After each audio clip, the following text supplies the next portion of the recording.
Welcome to MUFON Midwest, where we discuss some of the most interesting UFO, UAP sightings in the heartland. MUFON field investigators and eyewitnesses share their amazing experiences with the public on this podcast. And now, here's your host for MUFON Midwest, Margie K.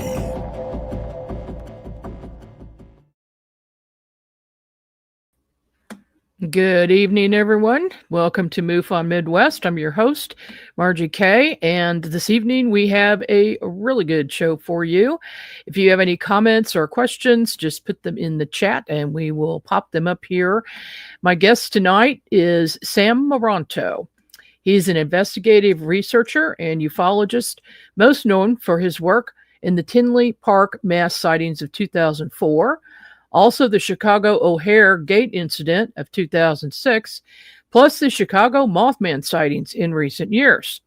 These cases have been featured in several television programs such as the History Channel's UFO Hunters episodes, Invasion Illinois and Aliens at the Airport, and Dateline NBC's 10 Best UFO Encounters, which was a major television network special that featured the UFO footage from the Tinley Park Mass Sightings, along with other well-noted documented accounts. Sam is a MUFON certified field investigator. He's the Illinois State Director. He's on the MUFON photo analysis team and the Great Lakes Regional Director. He had his first encounter in 1959 and gave his first presentation on the subject in 1967. Welcome to the program, Sam. Well, it's an absolute pleasure to be there and get a chance to talk to a friend that I haven't been able to chat with in quite some time. And no better a place than being on this fantastic show of yours. Well, thank you so much for taking the time. I know you're a busy guy.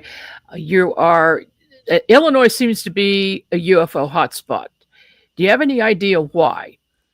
You know, it is funny because we've had so many great cases, especially mass sighting cases, which you are aware of. One mass sighting case that most people don't know about is the Rockford case that took place actually on New Year's Eve, 1999, going into 2000.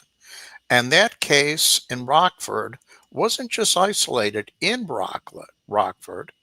It was also seen in the border area of Wisconsin, all the way into the Quad Cities. If I am not mistaken, there were also sightings in the area of the Island of Man. So there were many sightings, and we're talking not just a few people, we're talking hundreds, if not thousands of people during this period of time. And of course, this came right before the mass sighting, and I think it was a mass sighting by the number of people that we have so far that we could tell have seen it. The sightings of the police officers down in Millstadt, Dupo, by Scotts Air Force Base, and you know intimately going into Missouri, and spoke to one of the witnesses, very interesting gentleman, and we both had a chance to talk to him. And I think that was one great case. And it is multiple objects, not just one object. And that seems to be the same case in point that took place in Rockford. What we did discover with the Southern Illinois case was on the evening prior to that, at around 8 o'clock that evening, there was footage taken by one Nancy Carpenter, along with her family, of the what appears to be a triangular or a pyramidal shape cluster of illuminations. And what it does, which is so unique, is it arcs. One of the objects actually arcs over, and it appears to be at the apex, the one illumination, having a light extend out as if directing it. The very same phenomena was recorded in the Tinley Park sightings. Multiple witnesses seen it. We did have it recorded. One gentleman who was he's a defense attorney and a very good amateur astronomer. He noticed it and he was so taken aback when he was explaining it to me, he was very energetic in explaining that he has never seen anything like that. It was breathtaking. Wow. You know, when you see something like that, you never forget it. It's like it's just imprinted in your mind, and doesn't matter how many years later, you never forget it. And when you're talking to witnesses, if they seem like a credible witness, and they, you know, and if they are, their story never changes, right? True. And here we have the video to support it. So we have evidentiary Mm. um, validation. And again, with mass sightings, you have the benefit, and this is why I like it so much, is you have a cross section of the demographic of the community. You have various vantage points. And luckily that these were taking place, the first being 1999, as I had mentioned, in Rockford, videos were taken. There were multiple different forms of video. We had many different types, as you recall. They were all fighting to be the premier form of camera and also recording. So we had everything from high 8 to beta, etc. So it was a little more complex when it came to analyzing and piecing things together. Same thing took place, of course, in Tinley Park. Yet when it came to Southern Illinois, we only had one photograph and one video. We had that police officer's photograph and then this video from Nancy Carpenter. So unfortunately, that was all we did get. The gentleman we both spoke to that one gentleman, um, was there. Was we have Hmm. something here? Went hunting last weekend with a police officer from Tinley Park who saw the UFO. Well, Will, make sure that guy gets in contact with me. Right. Yeah, I think I may know who it is, but Yeah. they could always email me at mufonsam1@gmail.com, by the way, and I would love to talk to him. I had a police officer come over from Tinley Park, and his sergeant said while he was directly underneath the object, other small objects were coming in and out of it. We knew this was one massive object by just running it back and forth, witness accounts, other video, Mhm. enhancements, etc. This was most peculiar. It was a massive isosceles object. There were other objects seen in the community too, regular disc orbs. On the second night, actually, it would have been the third or fourth night because we had other events take place. Starting in April, there were some sightings, but one police officer said no, his sergeant saw things coming in and out of it. Well, we have one set of Mm. footage that actually seems to show that, and it was a young gentleman was outside with some friends, and he was filming. We would be videotaping towards the older section of Tinley Park. And the funny thing about the older section observations, they were stating that in each corner was comprised three lights, three red illuminations or reddish illuminations, not just one. So it's funny that we have variations on the observation, but when you compile it all together, it does make sense.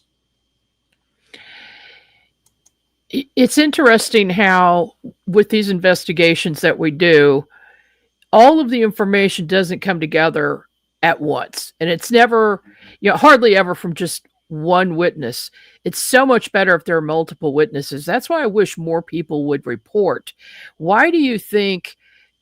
Well, it seems like maybe a little more are reporting now since it's not such a taboo subject. But when for instance, a person is looking at a UFO and there's 10 other people there, why don't those other 10 people report as well? I think ridicule and sarcasm is still persistent. This Mhm. is one other benefit when it comes to mass sightings. The stigma is gone when you say, well, my neighbor's seen it across the street. And even though you're a doctor or whatever, and we had doctors, actually quite a few lawyers, strangely enough, military personnel. We even had one air traffic controller was in a tower at a smaller airport further south and seen the objects along with other people in the tower at that time. The point being that they will make a statement, but they will not draw a conclusion. In other words, I seen the very Mhm. same thing, and that's pretty much where it ends. In all honesty, that's probably the better way we want to hear it, anyways. We don't need to have um, the decisive explanation of where it came, who drove it, what they had for breakfast. We just need we just need the information, just the information. Right, right.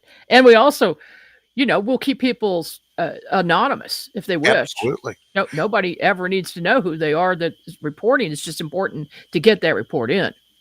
And how many times we encourage people when something is just borderline that it may be in their best interest not to go overly public or get your name out there for one reason or another.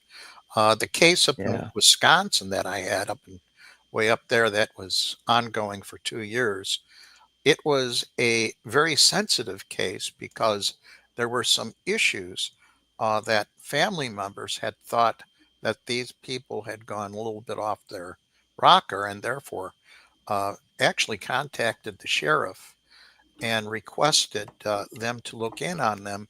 And they were almost going to lose their daughter over the Oh. scenario. So the bottom line is better safe than sorry. And we could still pursue in a scientific manner this entire case of whatever it is, regardless how absurd, Hmm. without ever, ever having anything pertaining to some aspect of their identification being leaked out. So that is something that we are proficient at and we do very well. We've been doing for a long time. Now, Sam, you got interested in the subject because you had an encounter in 1959. I Yeah, think our audience would like to hear about that. sure. I was a little tot, I think, at the time. Well, I was born in 54, so 59, I was 5 years old. And my aunt and uncle would take me up to their new place that they had built, a cottage up in the area near the Fox Lake, Stakey Bay area.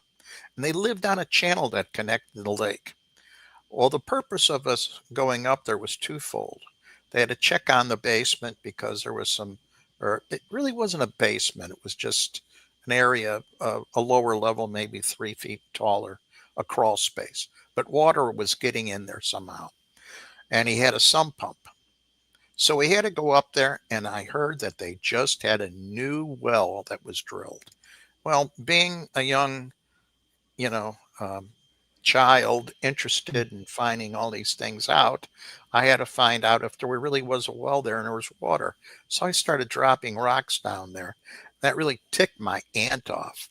And as wonderful as she wasn't very good at hearing. She was hard of hearing and didn't have um, any sort of hearing aid. So she was yelling at me, and she said, "Sammy, go in the back and just stay and play in the backyard."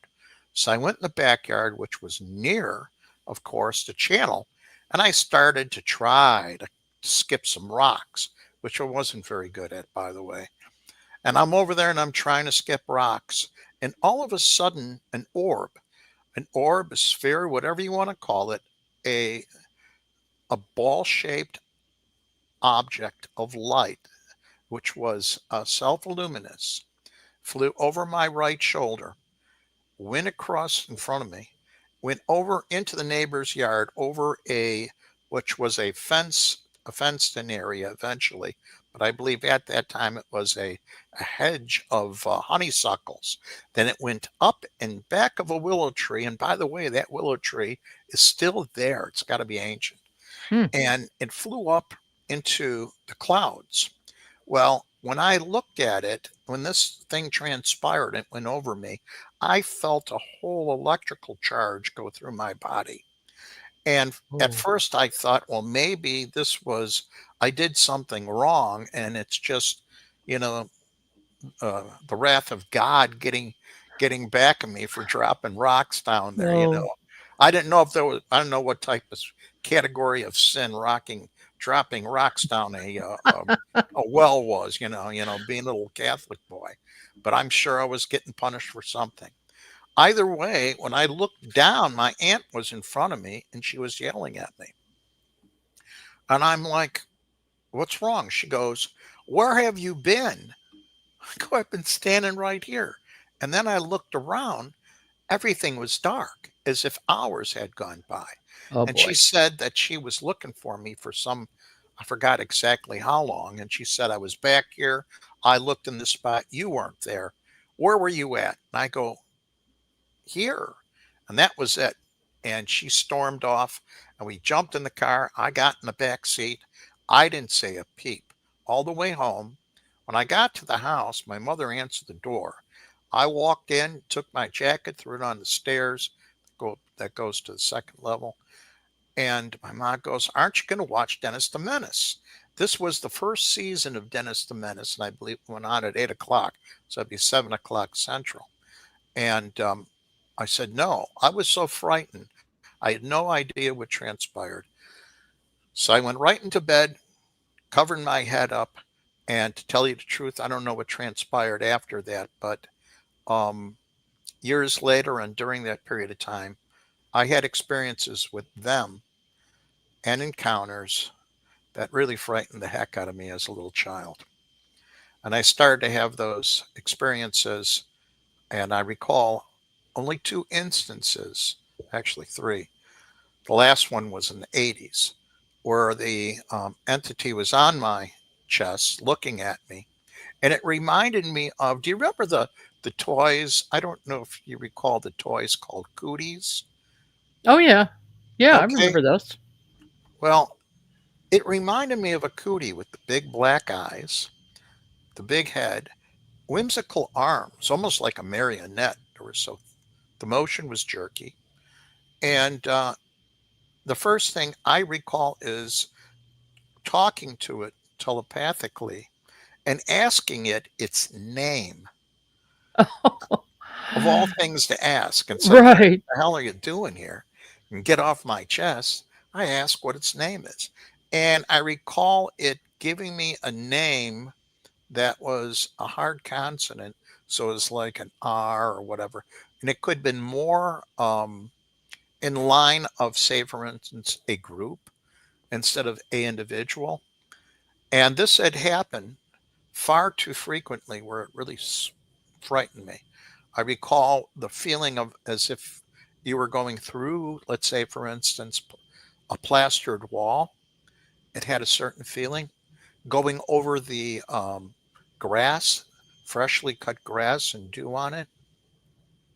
These are things I recall. Those are probably the two most or three most significant thing during those period of time. And this was a frequent occurrence.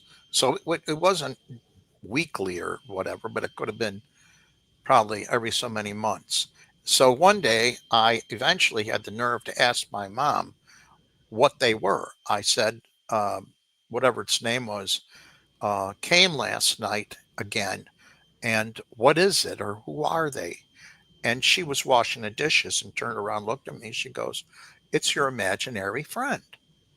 And she said it just like a Oh. mom would. Uh-huh. And so I went outside and I told my friends that my imaginary friend came last night and I don't know what transpired, something I was communicating. And they said, well, and they started laughing at me. I go, why are you doing that? And they go, that's because you're crazy.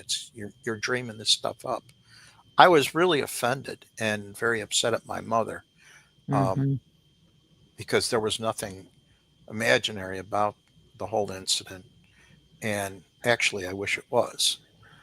But the Yeah. last experience I had was in 1980 and very peculiar. We were married, Julie and I, at that point, and we had a house, and the room became self illuminated. And I don't know why. I was experiencing a lot of pain in places you don't want to experience a lot of pain. And I had to go to the bathroom. I got up and I opened my eyes, and the entire room was self illuminated. There wasn't one light on, nothing, no lights coming in from any source, but the whole room was lit up. I went into the bathroom and my pupils were dilated so big. It was like it was very peculiar. I got back out and I was so tired, and I said, this is the honest to God truth. I says, I don't care what you do to me. You could even cut my head off. Just let me go to sleep and leave me alone. Next morning we wake up. Every battery in the house was dead, including the two batteries in the car. Oh, After discovering that, my neighbor came over and was pounding on the door. I went to the door and I asked him, what seems to be the problem, Bob? And he goes, you keep your UFO friends away from my house. oh, And I followed him out as he turns towards the to go to his front door, and I'm like, "What are you talking about?" And I had to corner him, and he says, "Do you know what happened last night?" And I didn't want to tell him what happened to me. right. And he says, "Last night, the conduit, the aluminum conduit that the electricity comes in, the main power comes in, burst into flames. They had a huge electrical fire." Oh And no. I think there was more to it. I think he's seen something because, first of all, he had no idea I had an interest in the subject. His children didn't know that I had an interest in the subject, nor did they know I had encounters with these things. And this was probably 1980 or 81, about 81, I would say. Uh, And that was the last time I had any issues with them. oh my goodness. Yeah. That's pretty wild because he's telling you, you tell your UFO friends to stay away. So I'm just picturing him seeing a UFO over your house. I have a feeling he saw something. Yeah. And we had activity in the area. In fact, it was June the 6th of 2000 that we had a sighting of a triangular craft that was seen in Lamont that traversed over our area. And we had crop glyphs in the field, crop circles, I call them glyphs. Beautiful display of the genuine articles. And it just so happened it proceeded to Frankfurt, which would have been southwest of me. And some kids in the area, or gentlemen in the area, were out drinking that night. And the one that was more sober and driving, he says, "Look at the size of that spaceship." And then they start making fun of him, thinking that he said that it was just a ship. He saw it. The next morning, Julie went to the grocery store. There was only one little store in the area. It was more rural at that time. And she said, "You better get up. We have crop circles out there in the field." Well, I was exhausted because the night before, my cat must have seen all this insanity and was jumping up on uh, the bed trying to get my attention to go and look outside. He was Mm. scaring the heck out of me. And he knew something was going on. And here I get a phone call. I reach over, grab the phone. It's a friend of mine. He says, "Get your butt out of bed. We got crop circles down the street." So he comes over. We drive off. We go down there. And oh, it was absolutely gorgeous. Inner lane, woven together underneath each other, interlocking, bent nodes. No, nothing broke. And in the Uh-huh. middle of one, actually about three of them, there was this tuft of wheat. And right in the center of each one, there was one little stem, and it was just bent. Such beautiful, it was beautiful.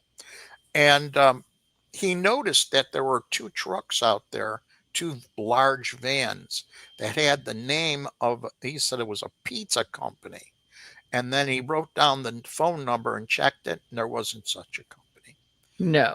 So, yeah, it was very peculiar. And that property, um, those areas where the glyphs were actually at, it was hard panned.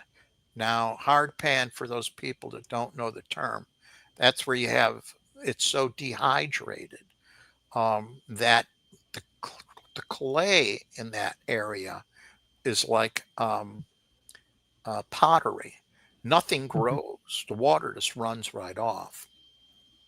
Mm. I took some samples. This was before I joined, or actually, I had just joined MUFON, and I wanted to get some aerial views, but we never had anybody get back to us. The gentleman who had gotten me on board wasn't available, and we were just collecting samples.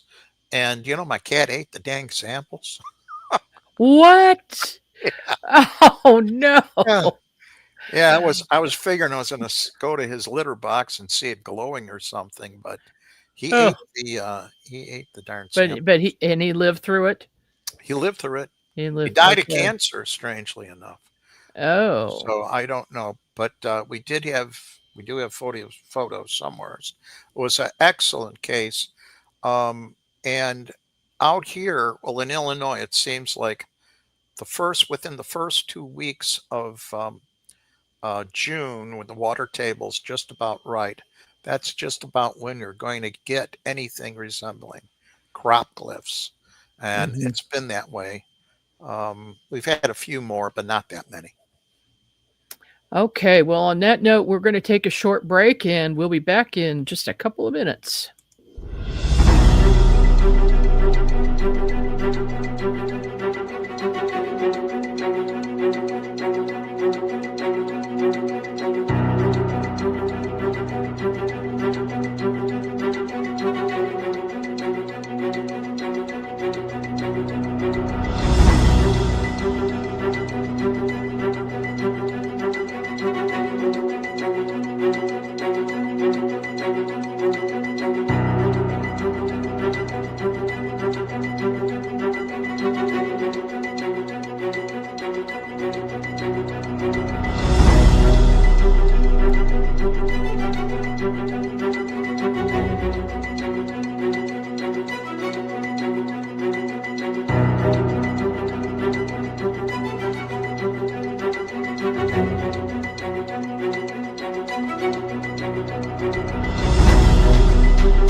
And we're back.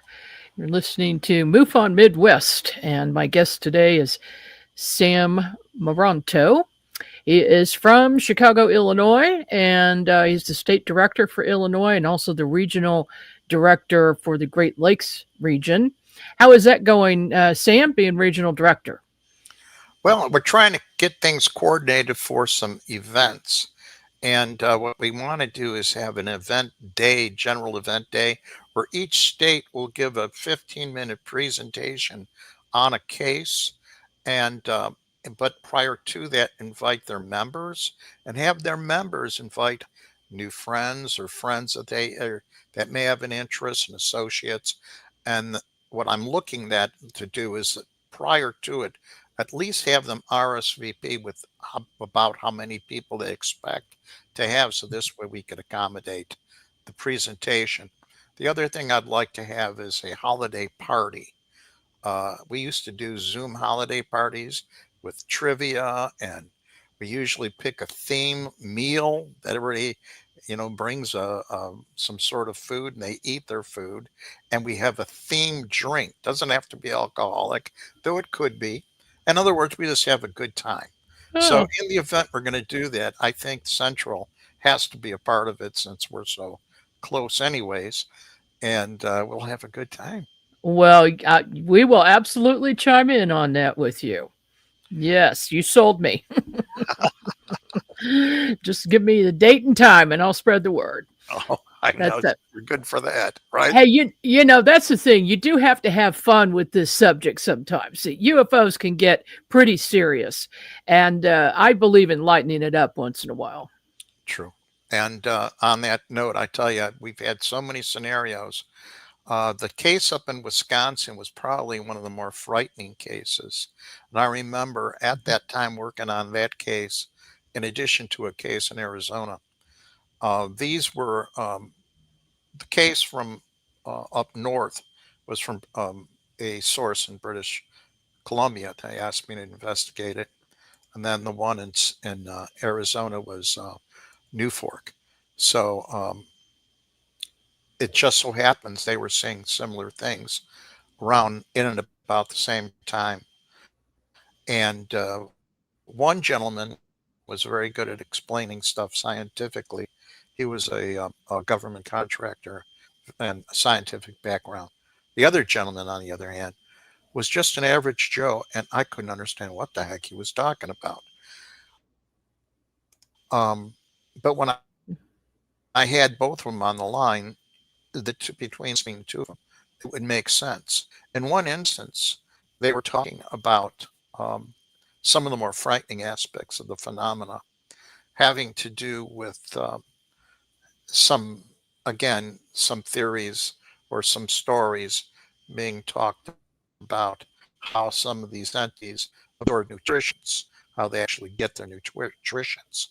One person was talking about, well, they were seen in Vietnam taking corpses and making soup or something along that line, or putting them in something and bathing or putting their arms in there. I go, yeah, turning you into soup or kidding around. At the same time, very frightened. And the one gentleman stated, I've been hearing something calling my name, in addition to all this other phenomena that's been going around him. It's hours worth of information to convey. And the gentleman in the in Wisconsin got so frightened by the conversation. He goes, Sam, I was outside and I swear I heard somebody call my name. I was so I was so frightened. I ran in a house and he had sliding doors. He slid the sliding door on his head. He squished his ears. And I go, you know what? I've done the same thing. When you're in a hurry, you just do that. So we bust Yikes. up laughing. But it was such a frightening when you hear all these different things, and you could get scared out of your wits besides just having the encounters, but some of the other aspects that are so far reaching yet unnerving, and this is where the crossover material, and you and I are well aware of all that, goes into other elements of phenomenology that most people don't want to venture into, yet do exist, and Right. yet it's so. It seems that if a person is an experiencer, they're Yes. not just an experiencer of one phenomena, it's No. multiple things, right? Yes. As you and I know, sometimes when you have these experiences, it almost unleashes some aspect of other abilities or removes gates, say for extrasensory perception, telekinesis, uh, cognitive, precognitive abilities, etc. And sometimes that isn't so much as a blessing at times, and it can be pretty Yeah. frightening. How many of your cases have involved actual sightings of non human entities? Funny you mentioned that. Um, I would think today, more so than ever, we're getting more cases. I separate the cases. Those cases I get because I get them from various because I'm an investigative researcher, and you know, various agencies or whomever, they contact me. Um, CUFOS, New Fork. Hmm. Not as much as anymore. Basically, more so it would be in conjunction with, let's say, for instance, media work, um, um, stuff like that. But there's enough um, information coming in just from the CMS to show that I would say an easily one third of the reports that are coming in somehow have a connection to um, something that would be considered an encounter with beings. I don't know. It's probably a little bit less. Maybe it's 5/8. But the thing is, it's substantially more, I think, than it was before. I would get calls on those. Those would be the calls, not the CMS reports or the emails. Those would be the calls that I would get before. I still get them. I would say I get one a month, or if somebody calls in, I just tell them, just go to CMS. Prior to that, they wouldn't dare do it. And I would get one a week. Now, the funny thing is, as far as reports, I would get it on average 11 calls a day coming in directly to me and pertaining to a wide range of things, pertaining to UFOs, encounters, etc. But the ratio, I would say back then, was less of encounters with entities, more so of just sightings. Or in some instances, um, very close encounters with hardware, the nuts and bolt type scenario, or some other related phenomena. But I'm curious, how is it in Missouri? Would you say? I'd say we're getting more sightings of entities in the past few years Yes, compared to prior.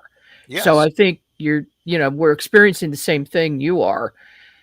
Uh, and I'm not sure what I'm not sure what the reason would be other than I do have a theory about that.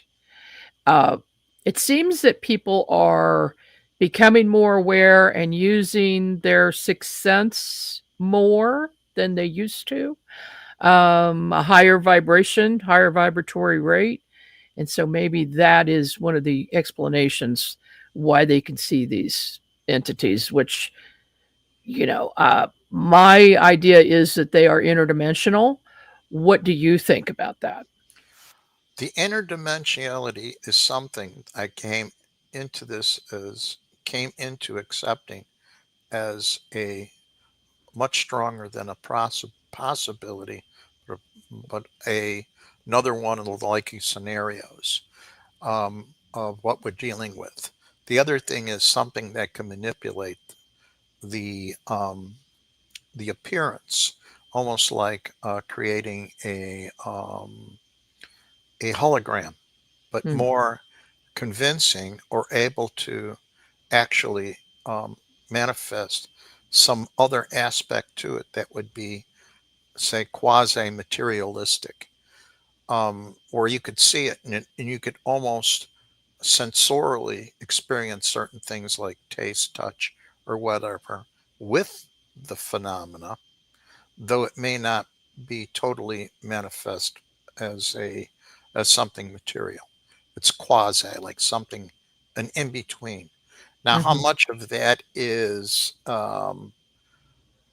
actual, genuine, or how much of that is just a matter of tapping into your brain at the same time and mhm, controlling it? And you know darn well they're capable, or at least some of these entities are capable of doing that. But when it comes down to, like, it has always been, it's for me, the explanation is quite simple. We're dealing with a multiplicity of phenomena, not a thing, but many different things. And there are things that are so far reaching that we can't even contemplate what it is, because more so, we first have to come to a better grips or better understanding, I should say, as to what we are, who we are, and why we are. And that's what I think the phenomena centers. When it all boils down to it, it centers around that. Yeah, I agree with you on that. We do have a question. Did you ever come to a conclusion on the St. Clair 2000 mass sighting? Oh, yes, it's not a blimp or a B-2. And the I finally had a witness come forward who was the officer at the desk officer that night, and gave an gave his personal experience, saying it, talking to the tower, and knowing for a fact that many officers did see it, but they didn't put it into the logbook. Okay, for Mm, fear of wondering what they would have to deal with thereafter. But I did get that. And the other thing is, there are so many witnesses on that case.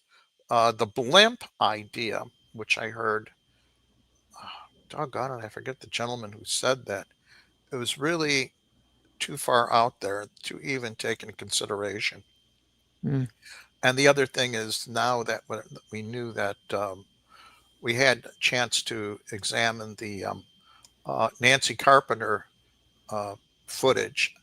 I was supposed to actually receive a copy of it, never did. And the Nancy Carpenter footage uh, was was given to the History Channel, and they were supposed to give it to me because I was a consultant for the end of the first season and the second season, full season. I was in, I think I worked on 5 episodes there and into, but I never got a copy of it. So no, it wasn't a blimp. We know that definitively. And there were multiple objects, one being a rectangular object looking like a house. And that's what Noel saw um, at his putt putt golf course mhm, and reported in Highland. And then we had 2 cases up here right before that in Plainfield, Illinois. And the gentleman described exactly what was seen by another witness that I had, who had seen the object earlier in the vicinity. Um, and that was on the 2nd of January. And he was with his stepfather, who was retired Air Force intelligence and had just been at Scotts Air Force Base at a commissary. And they were driving home late at night, going back to Missouri. Very good drawing, and that is a MUFON case. So one of these days I'll have to have that on and show some of the images from that and Tinley yeah. Park. I was reluctant to show Tinley Park um, information because that currently is being used for a broadcast, a show in that's going to be seen. It's called what is it? UFO. I forget the name of it. It's British. It's a Canadian company, and I was in the. They goofed up. I was supposed to be in 2 episodes, but I was in the O'Hare one. So, but it's a Canadian show. Something Okay. I don't I know. do have some photos that you sent me that we Yeah. So probably ought to pull those get up up. here and so you can explain what they are. Okay, this was Um, the sketch that was made, and this is by Carol uh, Winald, and this was what you would have seen in the Tribune, and it was also shown on television on a few shows prior to the big announcement in the newspaper, actually. And mhm, this was what most people had seen. It looked like a football for the most part, a fat disc. And let's see, the next one you have, that's a drawing, but we have a photograph. Now, multiple photographs were submitted to NARCAB. And to just get the story straight, um, Peter Davenport was receiving reports. In fact, he received 3 reports, 3 call-ins from employees who were what they referred to as ramp rats. They were loading up the plane that was going to be pushed back to go out to Carolina, North Carolina. This was a photo that was taken and seemed to be more consistent with the object that was seen. You see a lot of haze there because there was overcast, and the overcast was at about a good 1,900 feet, as you can see here on the right. The object was about say 400 feet below that. And they were saying, the explanation was it was a lenticular cloud. A lenticular cloud forms on the leeward side of, say, for instance, mountains or whatever, Mm-hmm. and you have to have a strong wind. Now, rarely, but there are those instances where we do get one, where you get a crosswind, and at various altitudes, and you have it. You can make one out here, but they're rare. And this was below it, clearly below it. My first witness who seen the object with her friend, who was a doctor from Bulgaria, was driving down Mannheim Road, going to the international concourse to pick up their friend, who was an American Airlines pilot. He was an international pilot. And she said, this is the picture that depicts closest to anything what they saw. Now, unfortunately, we can't take it for anything more than a illustration, because we didn't have a chain of custody when it came to the photograph, and you know how that goes. But it is interesting, and I'm going to tell you a little bit more. So she got out, her and her friend got out at the concourse and noticed other people independently, lots of people independently, not just observing it, but filming it and taking photographs. They took their reading glasses and tilted them so they get a better view. And then in an instance, this object shot through the sky. And it wasn't straight up, it was a little slight angle. And when it did so, it left a gaping hole in the sky all the way through to the perfectly clear sky above it, which would be 6,000 feet above that location, Mm-hmm. which is pretty interesting. Now, here is the tower. And when Sue, who was a manager, called Dave, I believe was the gentleman up there, and asked him if he was able to see anything. He was an air traffic controller and manager, and he wasn't able to see it.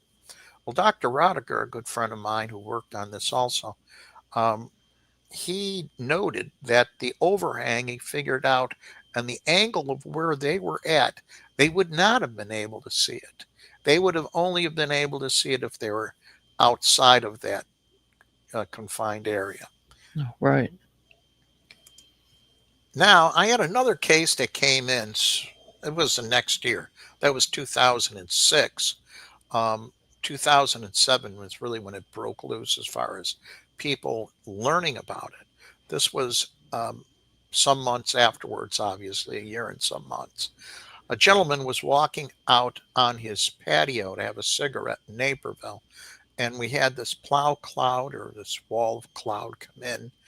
And as it was moving in, as you could see, it's actually further out in the distance, quite some distance. And where that yellow circle is, there's this object there. And he says he's there and he's watching this thing fly in and out and around this whole thing, the whole cloud. And he called his neighbor out. And the both of them are standing out there watching it. And as it got closer, he was able to discern the shape of it. And here's the image of, on the next picture, of a blow up of it. And as you could see, it looks like a plump disc. And as you can see in back of it, that dark area is displacement. It is going through the clouds, displacing the humidity. And that's what it looks like when you have that much displacement. Now here we have a photo I clipped out of that other image from O'Hare, and I tried to see if there was some similarity. This is more so looking edgewise, where that one is more of a little bit of an angle. But there are some characteristics that I think they shared. So what I did is I made a transparency, and on the next image, I did a layover. And I'll be doggone if it doesn't seem to Yeah. have some sort of similarities. Uh-huh. Looks like a disc. Yep, a nice plump disc. Wow. And both doing the displacement. One in back of it, one as it shot through the clouds to leaving a gaping hole, which they thought was, of course, a hole punch cloud. Hole punch clouds, I've actually seen one form. They're beautiful. If you have enough humidity, if you have enough, if let's say the ceiling of the cloud, or the top of the cloud, not the base, is high enough where it's cold enough, and an area of it will freeze, then you will have those ice particles that will be ever heavier fall down and actually cause a pluming effect and punch. It's usually circular, and it'll punch through, and it's absolutely gorgeous. It's like feathered and plumed, like looking at a rain, coming down at a distance, but even more dramatic. It's beautiful. I seen one actually appear on Route 88 when I was driving. No, it was Route 55, and at the intersection where 88 goes, or 355 goes over, and it was northeast, and it was appearing right then and there. Absolutely gorgeous. And of course, I didn't have a darn video to record the stupid thing, so this way I could say, no, this is what that looks like, versus what these people were saying. The object was below it, shot through it, not the other way around. Amazing stuff, Sam. You've seen so much in your years with MUFON and on your own and for other organizations. I'm sure we could probably talk for about 10 hours straight here without stopping. But what's next for you? Do you have any shows coming up? Any events? Speaking engagements, strangely enough, I was asked to speak at the 50th anniversary of Night of the Living Dead. It's like some horror event of all absurd things, right? Whoa. They wanted someone to speak about UFOs, and of course, some of the people putting it together knew me. One gentleman's a friend, so I'll be there. And then, of course, Bill and Jackie are going to be there. Dr. Bill. Oh yes, he'll be the there. Mothman. Yep. Yeah. And so we haven't seen each other since April, and we have another event up in Wisconsin. That's going to be in May. I have some other local speaking events. As far as anything media-wise, that one thing I did for a Canadian broadcast company. Doggone, I forget the name of it. Fairpoint Film was the name of the producers. But I'm working on a few other things. Hopefully, I have 4 books in the work, and sure need to finish one of them. But a lot of what I'm trying to do right now has to do with trying to cross the borders and trying to build bridges with people who have such deep beliefs that they won't accept the possibility that we are not alone. Well, we're making a little bit of progress with that. So good luck. Good luck with that. Well, thank you. And thank you so much for being on the program with me tonight. I really appreciate it. I know we're going to be reaching more people because this will be available, of course, to watch anytime. And just check out the Central Region MUFON channel on YouTube. We've got a lot of videos up right now of not only these shows, but also presentations going back a couple of years. And we're constantly putting some new ones up. And open to the public, of course. Anybody can watch them anytime. Thank you so much, Sam, and we will be in touch. Thank you.